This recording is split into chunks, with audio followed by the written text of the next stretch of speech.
근데 현재로서는 최고가를 다시 찍는 반전 상황은 현재로서는 좀 쉽지 않을 것으로 보입니다. 이제 올해 아파트 입주 물량이 5천여 건으로 좀 증가하고, 엄청 많네요. 네, 그리고 공급은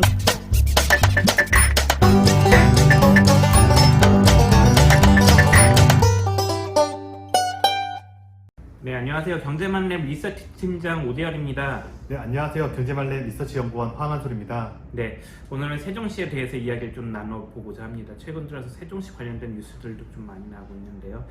세종시 부동산 시장 상황 좀 어떻습니까? 뭐 기억하시겠지만은 세종시는 2020년에 이제 아파트 매매가랑 전세가 전국 최고로 올라가면서 네네. 큰 기대를 받았습니다. 네, 그렇죠. 당시에 세종시 아파트 가격이 뭐 10억을 넘어섰다, 뭐 이런 뉴스들 저도 많이 봤습니다. 주변에 세종시 관련된 이야기들을 좀 많이 했었어요. 그래서 황 연구원님도 좀 그러시지 않으셨었나요? 네, 그때 당시에 이제 세종시 관련된 뉴스들도 많이 나왔고, 그때 가장 큰 이슈가 이제 서울 집중화 현상이 좀 있었기 때문에 정부에서는 이제 행정수도를 세종으로 옮긴다는 논의가 시작되면서 네. 그때 외지인 투자가 좀 몰리고 아파트 가격도 많이 오른 것으로 기억납니다. 네, 뭐 행정수도를 세종으로 옮긴다는 이슈 상당했었죠. 뭐 당시 그러면 세종시 외진 아파트 거래량 좀 어떻던가요? 네, 그 한국부동산원 보면 자료를 보면은 알 수 있는데요. 세종시 외진 아파트 거래량이 2012년부터 시작했는데 2012년부터 14년까지는 이제 1000여 건을 못 미쳤는데 15년부터 이제 19년까지는 이제 2000건까지 이제 증가했습니다. 네네. 하지만 이제 세종시 행정수도 이전 그 논의가 시작되면서 거래량이 증가해서 네. 5000여 건으로 이제 급상승하게 됐습니다. 네, 2019년에 2600건 정도였는데 2020년에 5200여 건이면 한 2배 정도 좀 외진 매입 비중이 좀 큰 건데 2배나 증가한 건데 근데 외진 매입이 왜 늘었나요? 우선 앞서 말씀드린 대로 네. 세종시 이제 행정수도 이전뿐만 아니라 그때 당시에 이제 저금리이기 때문에 이제 부동산 강풍이 불었고 같이 뭐 같은 연결되어서 세종시로 더욱 올린 것으로 보입니다. 그러니까 부동산 가격이 좀 오를 것 같으니까 외진들이 우르르 와서 좀 투자를 좀 공격적인 투자를 했다고 봐도 좀 되나요? 아, 네, 맞습니다. 그래서 그때 당시에 이제 아파트 거래량이 좀 폭등을 했는데 네. 하지만 2021년부터 시작해서 네. 그리고 지난해까지 거래량이 점점 떨어지면서 가격도 많이 하락하고 있는 상황입니다. 네, 보통 거래량 매수 심리와 좀 부동산 시장의 흐름을 알 수 있는 좀 중요한 지표 중에 하나인데 뭐 거래 절벽, 뭐 세종시뿐만 아니라 전국적으로 거래 절벽이 이루어졌죠. 뭐 아파트 가격에 좀 영향을 끼쳤을 것 같은데 좀 어떻던가요? 네, 이제 아파트 가격 같은 경우에는 이제 국토부 이제 실거래가 보면 알 수 있는데요. 네네. 그래프를 이제- 보면서 이야기하시죠. 네네. 네, 여기 이제 가온마을 12단지인데요. 네네네. 여기는 이제 전용 면적 84로 이제 흔히 얘기하는 이제 9평인데요. 네. 그때 이제 2020년 초만 하더라도 7억 정도 이제 수준이었는데 네. 이제 말에 이제 행정수도 이전 이슈가 나오면서 10억을 찍고 네. 그 뒤로 점점 하락하더니 이제 올해 2월에는 7억 가까이 내려왔습니다. 그렇네요. 뭐 이곳 말고도 다른 쪽들은 좀 어떤가요?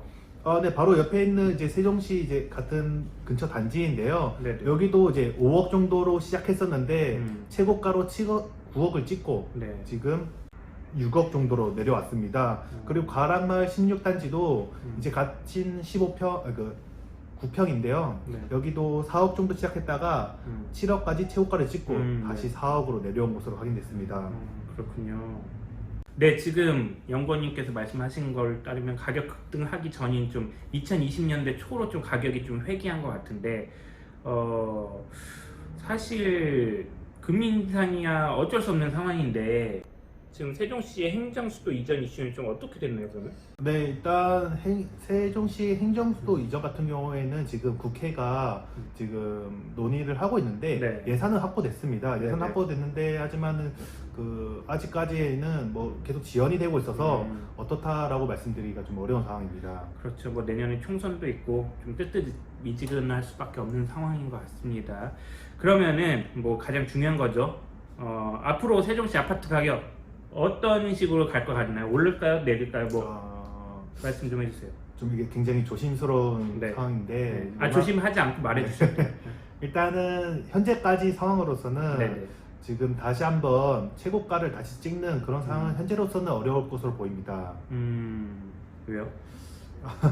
일단 그 세종시에 앞서 말씀드린 대로 네. 세종시 같은 경우에는 외지인 투자가 많았잖아요. 네. 하지만 올해 다시 아파트 공급 물량이 5천여 가구로 지금 급증하게 되다 보니까 투자자 입장에서는 뭐 세입자를 받아야 되는데 네. 아파트 공급까지 늘어나다 보니까 그렇죠. 이제 가격 상승할 수 있는 여력이 좀 떨어지고 있고, 네. 두 번째로는 앞서 말씀드린 대로 이제 금리 영향이 있는데요. 네. 지금 금리가 워낙 높다 보니까 그렇죠. 지금 언제까지 계속 쭉쭉 올라갈 것 같아요. 네, 지금 그러다 보니까 아무래도 지금 집을 사려는 분위기가 좀 아니지 않습니까? 주변에 막 보더라도 이제 부동산 얘기 좀 많이 조용해지지 않았습니까? 네. 근데 이게 다시 살아나려면은 상당한 시간도 필요할 것 같고, 네. 그리고 금리가 우선적으로 워낙 높기 때문에 네. 한동안은 분위기가 좀 이어질 것 같습니다.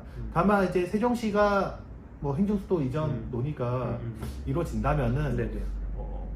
이전의 최고가까지는 아니더라도 지금 같은 하락세는 조금 반등되지 않을까 조심스럽게 얘기 드릴 수 있을 것 같습니다. 네, 뭐 정리를 해보자면 V자 반등은 쉽지 않아 보일 것이다. 다만 좀 천천한 완만한 우상향을 할 수 있을 것이다. 뭐 시장이 좋아진다면 그런 네, 맞습니다. 말씀이신 거죠. 네, 세종시뿐만 아니라 전국적으로 아파트 가격이 급격하게 올랐다가 급격하게 좀 떨어지는 모양새입니다. 시장 향후 부동산 시장이 어떤 식으로 좀 변할지는 뭐 매일매일 시시각각 좀 변화하는 것 같은데요. 경제만렙에서 꾸준하게 이와 관련된 내용들을 인사이드 통해서 좀 말씀드리고자 합니다.